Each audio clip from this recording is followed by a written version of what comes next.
Hello and welcome to another Bulblog video diary supplement.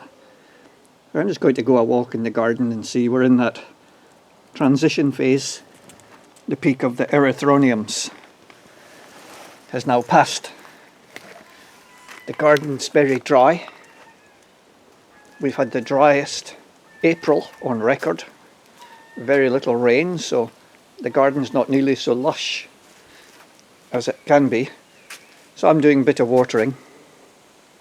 Obviously I water the bonsai. Here's the lovely larch. I love the larches because you get these fresh green. And you've got last year's cones and the new cones forming this year. And by keeping them well clipped like this, you stimulate the production of cones. Look at all the new cones coming here, everywhere. And that's on a wee larch in a pot. Simple things, some of the wee tray troughs. Here's one with just sempervivums. Would have been done as a workshop, showing people how you build up high. So most people would just fill it to the rim, and then, but by using a very shallow tray, you force them to go upwards. And that's what you want. Going up, little troughs just starting to grow.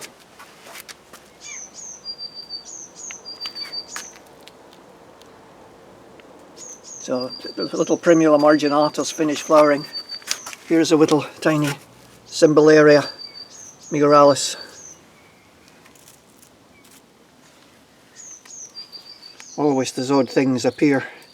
So this is a Trillium campchatensis. Let's go into that trough. The big trough, we'll look at this later, but this is Cyananthus, one of the Cyananthus lobatus type. Probably a hybrid. A bit like a cushion plant just now, but that over the course of the next few months and into the summer will sprawl all the way down to the ground and cover that whole side and run up over the trough. Some of the troughs looking a bit the worse for the wear because of the very dry weather. We come round you can see the flowers of the erythroniums. They're just sort of shrivelling up a bit even though I'm watering them. This dryness doesn't really suit them. These are the ones that feature in the Bulblog, so as I named them in the Bulblog for the Bulblog A, B, C and D, so I can look at them and assess them. But the leaves grows going. Be interesting to see what sort of seed set we get on the erythroniums, because the weather's been reasonable. Sometimes it's cold and wet, too cold and wet for the pollen to flow. But this year it'll be interesting to see how the dryness has affected the flowering. Here I just love the Corydalis nobilis, this wonderful effect of the flowers coming out. Good foliage growth.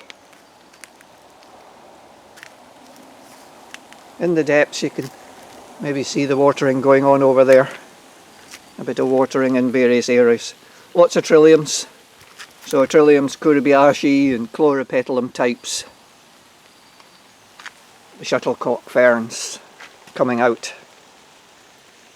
They're lovely at this time when you get that light coming through them and the lovely shuttlecock top like the headstock of a violin.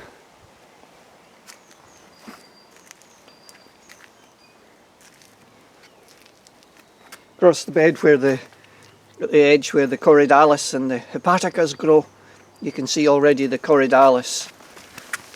Here's some Corydalis. Yeah, you can see there's a few seeds in there, not a lot of seeds, but you've got to be quick to catch them, because at the moment they're not ready, and then before you know it they just drop. So I can feel in there's maybe a couple of seeds in a pod, but all this will soon disappear and the hepatica leaves will be left, along with the Mechanopsis. You can see the Mechanopsis there that have self-seeded in.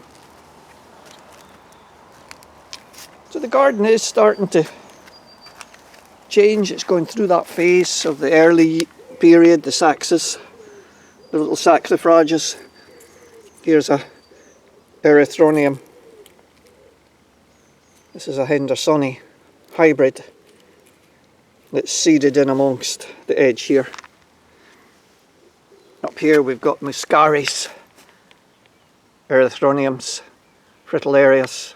This is an erythronium elegans. And here we've got grandiflorums, one of the later ones to flower.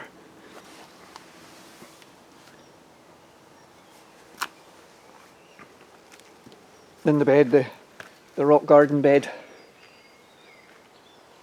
All these colchicum leaves I'm going to dig all them out. I don't want them in here anymore. It's Colchicum agrippinum, but I don't like the bigger leaves at this time. It's not appropriate with the other things that I'm planting in here now.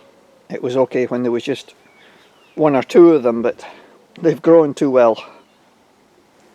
I'll get more of the things like Erythronium elegans and some of the smaller erythroniums and smaller bulbs in here.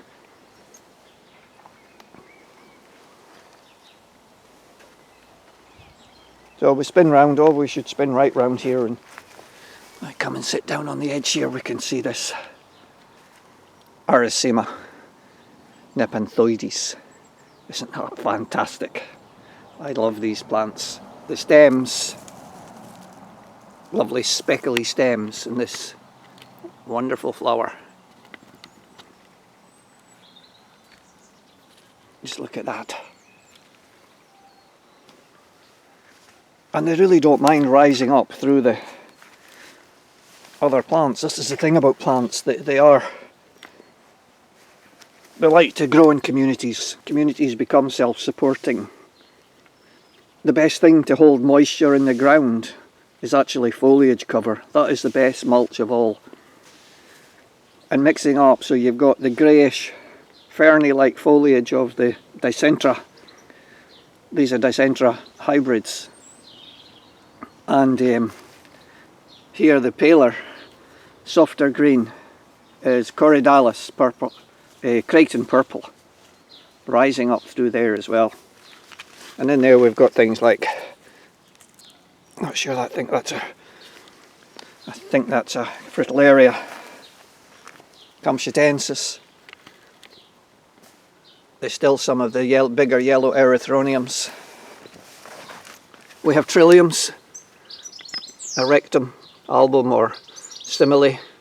I can never recall, and they do get jumbled up in the garden because most of these are our own, raised from our own seed, so hybrids galore.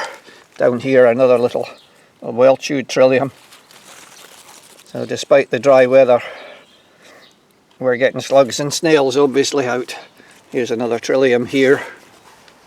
I can see alliums popping up through there. Lilies in the background.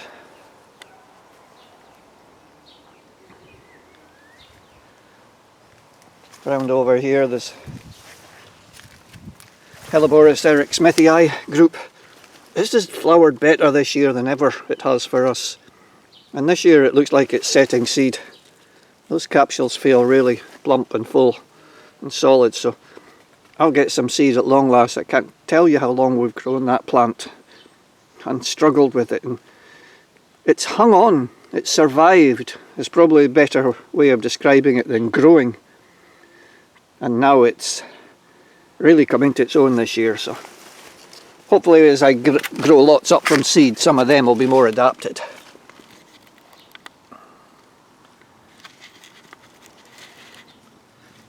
Just so many. Trying to remember the name of this plant, my mind's gone blank, folks. It will come in a minute. But just the lovely combinations.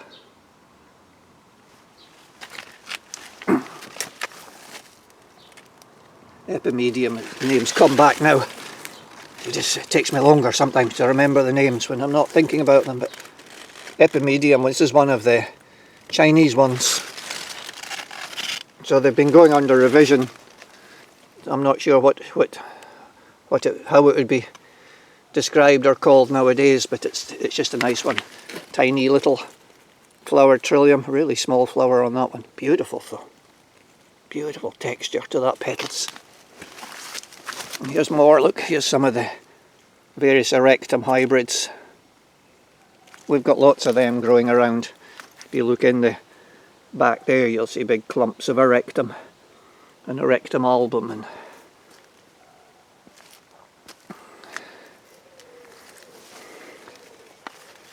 there's Miss Molly still waiting for me. It's just a lovely morning. Listen to the birds have been singing and the wood pigeons. In this period of lockdown, things are so much quieter. I'm noticing a lot more birds. We always get a lot of birds in the garden, but yet more trilliums. So, of the erectum type, Fritillaria pallidiflora. These lovely pale pink flowers, and this is a group here of Fritillaria pyrenaica, and there's also Fritillaria complutensis, both of them in there.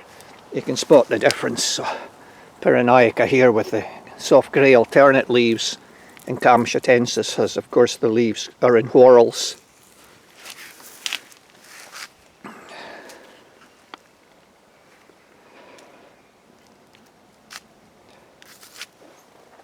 Let's come around. Jeffersonias. The veratrum. Another nice Trillium hybrid, one of the garden hybrids. More fritillarias in there, more lilies. So much going on in there, but less lush. The anemones still going on. And in here we've got, look how the Trilliums, lovely soft pink Trillium grandiflorum. We come down here, we've got Trillium albidum. There, and they just are so lovely. Around here we've got a lovely group of the Gothenburg form of Trillium grandiflorum, roseum, really deep pink ones. And that's a group of seedlings. This is a group that comes good from seed. Here we have some of our own seedlings. Some have got a slight pinkness, others are more white. It's a nice rosy red form of some of the erectum hybrids. Again, these are bigger erectum hybrids. But it's just when you get all these together, you can see how down below the early Corydalis malcensis and has gone down. And look, here are all the seedlings from last year's seedlings of Corydalis. I've also got Acer seedlings down there. I don't necessarily want all of them. As much as I love trees, I have to stop letting them all grow. Here we have a group of Fritillaria affinis, the yellow form, and more Trilliums. And of course we let them seed around, so down there self-sown seedlings escaping out into the path.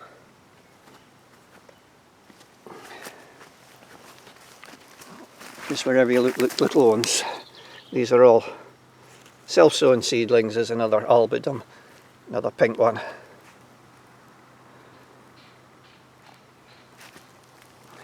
Flexipes, Trillium flexipes. And of course flexipes and erectum hybridise freely. Up the back here more epimediums and more anemones.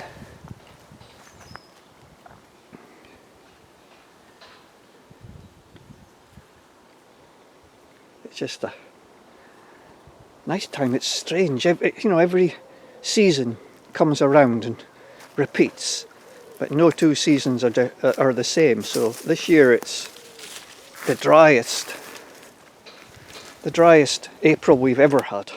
So it's going to be interesting to see how the garden responds Out in the pond, the marginal beds waking up, primulas coming through, the dactylorhiza orchids, the grasses and the sedges. Out on one of the islands with that's got the Salix lanata. But look at all the dactylorhiza orchids that have just seeded in there. I didn't plant any of those. See a birch tree on there as well. That will have to come out. If we come around through here we've got acer. This is acer palmatum, the aconitefolium, so leaves like an aconite. As I pass here, we've got acer griseum going way above my head. Over there we've got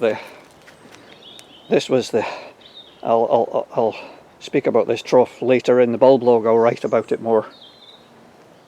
But it's a most recent invention of in my islands, my Pinguicula island. Up the back here.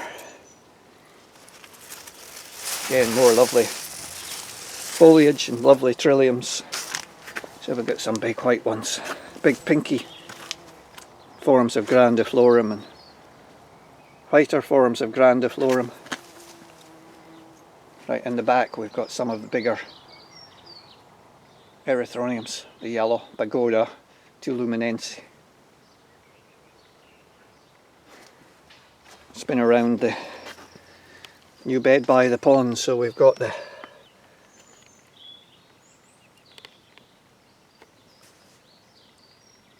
Ramondas coming. This is the Ramonda nathalii. You can see the nathalii, there's another couple of forms there. And they come sometime before the Myconii. This is Ramonda Myconii here. Still showing no signs yet of the flower. Oh, no, that's another nathalii. No sign of the buds coming up. And of course they run down this bit of crevice I created into the new bed by the pond, which is looking very different now than it did earlier as the big growth comes through. You can see the Mechanopsis that have all seeded themselves in there.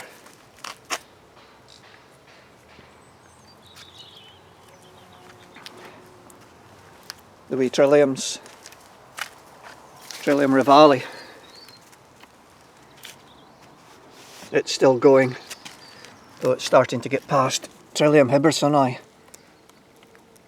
Started out pure white, and look how as the flowers fade with so many of the Trilliums, the anthocyanins that put that yellow purple colour in develop and it turns colour.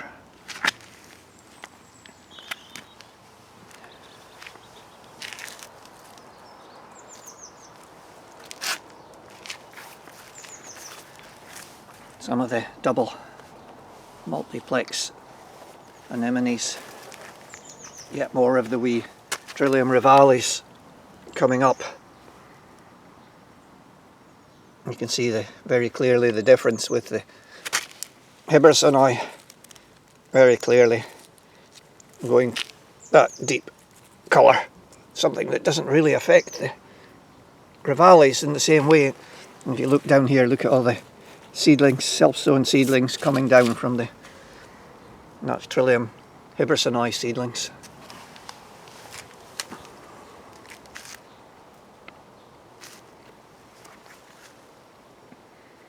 You can see the wee birdies out there feeding. It's a nice garden for the birds because we have so many trees and so many places for them to nest that we've created areas especially for the birds.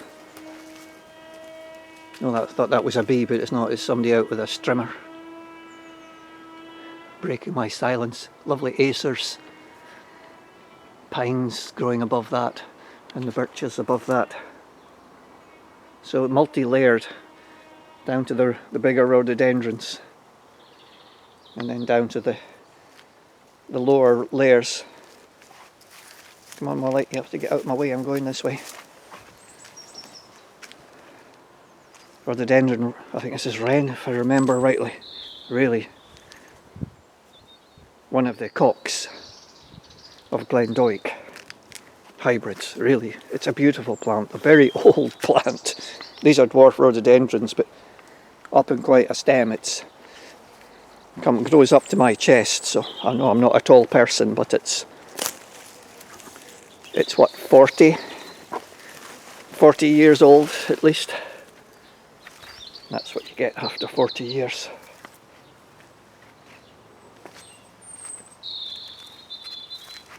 And the wall. And here's the self-sown acer seedlings. I really can't let it grow there. I don't know what I'll do with it yet, but I'll lift it. Because they do get quite big. There's one there. Beautiful leaf, narrow leaflets on the lovely acer.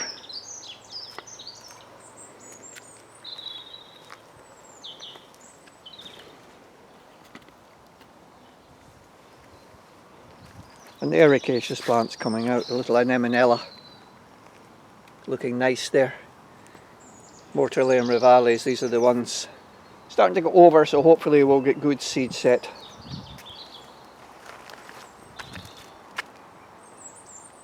Many of the ericaceous plants. More Jeffersonias, the two forms, so you can see very clearly the two different. So you get Jeffersonia dubia and then Diphylla. More anemones.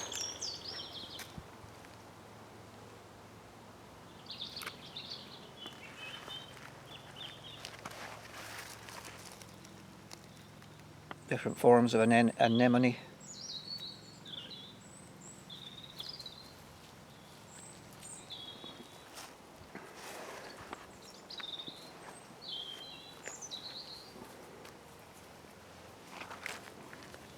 Around here the rhododendron, florum,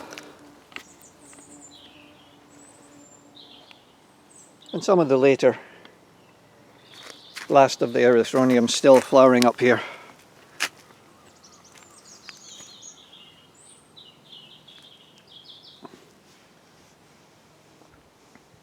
So these will all soon be gone, and there'll be another wave of plants to come up in their place.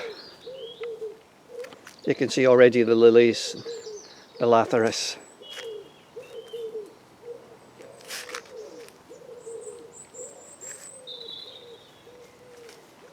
So I'll just spin around and we'll finish here. Thanks for being with me again. Thanks for watching my videos. So bye for now.